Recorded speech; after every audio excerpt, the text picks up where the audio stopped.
नमस्कार दर्शक बंधु मु लेस्टक रे आपण मानकु स्वागत जनाउछि। हाय फ्रेंड्स, राज्य रे थिबा सरकारी कर्मचारी एवं पेंशन भोगी मानक पई एबे आसिला गुटे बहुत बड़ खुशी खबर। तेबे खुशी खबर खूब शीघ्र मिलिବାକୁ जाउछि 2 मासर एयर सह महंगा भत्ता। तेबे जानंतु केते पड़िबो A1 लेवल रो कर्मचारी मानक डीए।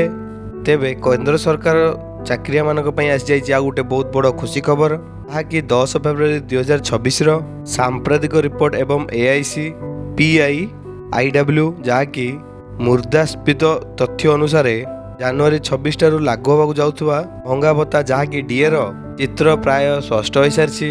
सरकार मार्च किंबा होली पूर्व डीए वृद्धि घोषणा करिपारंती। जदि एभली हुए तेबे आपण मानकु मार्च शेष सुधा दरमारे डीए सह एरियर मध्य मिलिबो।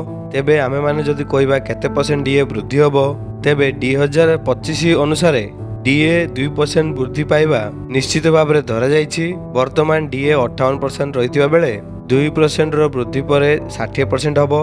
तेणु लेवल 1 रो कर्मचारी जहाँ कि सर्वनिम्न मौलिक दरमा होची 18,000 बे सेमानकर 2% वृद्धि पर सेमानकु मासकु 360 टंका सीधा सड़क से लाभ पाई परिबे। बे आमे जदि कहबा 2 मासर बकेया भत्ता केबे मिलिबो, तेबे जानि रखंतु कि सरकार ताकि मार्च रो फर्स्ट वीक किंबा होली पाखापाखि आगो होइतिबार डीए घोषणा करंती।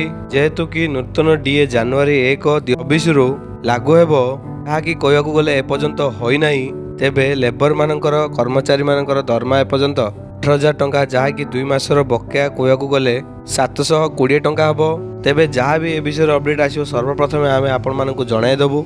एहा थिला फ्रेंड्स गोटे छोटी अपडेट। जदि वीडियोटी आपण मानकु भल लागिजे वीडियो को लाइक करिवे, चैनल को जदि नुवा करे आछन चैनल को सब्सक्राइब करि पाखरे दिया बेल आइकन रे क्लिक करिवे, जा द्वारा हमर ए बेले लेटेस्ट अपडेट सर्वप्रथम पाई परिवे। धन्यवाद। जे कोनोसी डाउट अछि कमेंट सेक्शन रे पचारंतो।